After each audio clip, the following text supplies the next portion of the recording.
night where at sea, set it up on the flight deck, listen to jazz, and watch the sunset. I thought, great idea. Bought the finest sound system that taxpayers' money can buy. I think the paperwork called it a communications device. First Thursday night, we're out there listening to jazz and watching the sunset, and a sailor comes up to me and says, "You know, Captain, this is kind of cool, but it'd be cooler if we could smoke cigars while listening to jazz and watching the sunset." And I'm not going to lie, we had to be the best at everything we did, including smoking the best cigars the world has to offer. And there's a problem in that we can't buy them inside the United States, but we can buy them in foreign countries. Whenever we pulled into Dubai or Puerto Vallarta, we'd load the ship out with cigars from this country I'm not authorized to mention. And every Thursday night, men and women would stand on the flight deck smoking cigars, listening to jazz, watching the sunset, and helping to create, a sense of camaraderie, and a sense of friendship, and a sense of esprit de corps. And what that led to was increased teamwork and collaboration among everybody on the ship. And that's what helped Benfold become the leader in our industry. That's what put us in a position to control our own destiny. It was our people that made the difference. Just like what has made the difference for this company over the last 30 years are the people sitting in this room right here. Yes, you have great products, but you also have great representatives. And that's why it's important that you think about your success, that have caused you to be here today, but also what are one or two or three things you can do even better to build that trust and confidence, not only among your teams, but also with your customers. Think about your own book that you could write. Every one of us in this room could write our own leadership story. While you're here the rest of the day and while you're traveling home tomorrow, think about what your own story is. And think about all the great things that have caused you to be the success that you are.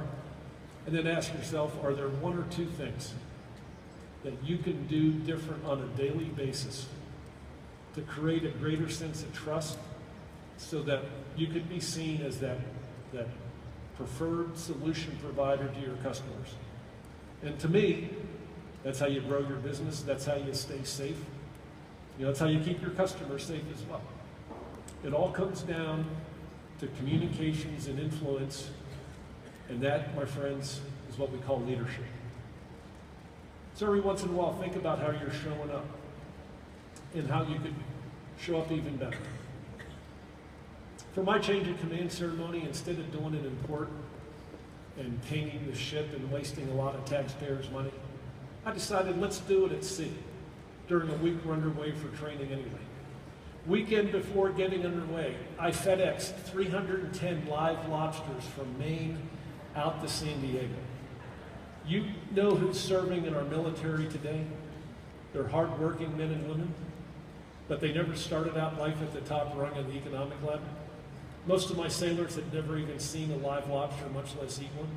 For 3 days, they watched live lobsters in the mess decks.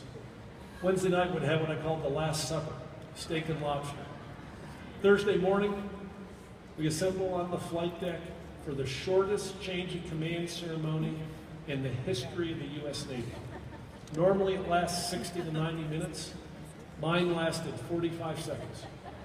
I said 5 words to the crew. You know how I feel. Because every crew member on that ship knew how I felt about our mission, but most importantly, they knew that I knew that they were the ones responsible for delivering the excellence. Because at the end of the day, I viewed my role as supporting them and making sure they had all the tools necessary so that they could take ownership and be successful in their own careers. And I walked to the side of the ship where the small boat was waiting to take me ashore. I turned and I saluted them because I worked for them. And by the time I got home, there was an email waiting for me from one of my sailors. It said there was not a dry eye on the ship when I left. So in closing, we're all very successful in this room. And we can take great pride. A great company's been around for 30 years, making a difference around the globe.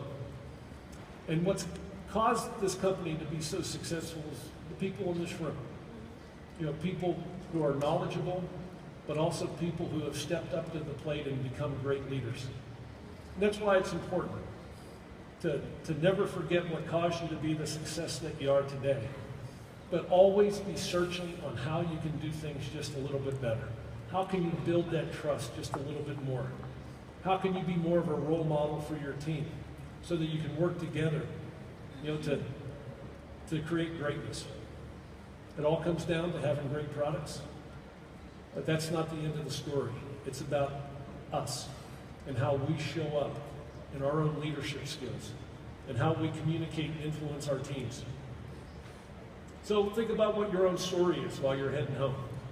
And also, while you're thinking about what your own leadership story is, spend some time thinking about what you would like your own change of command ceremony to be like someday when you give up command of your own ships. Do you want to leave to cheers when you go? Or do you want to leave to tears? And with that, I thank you for your attention, and I wish you continued success.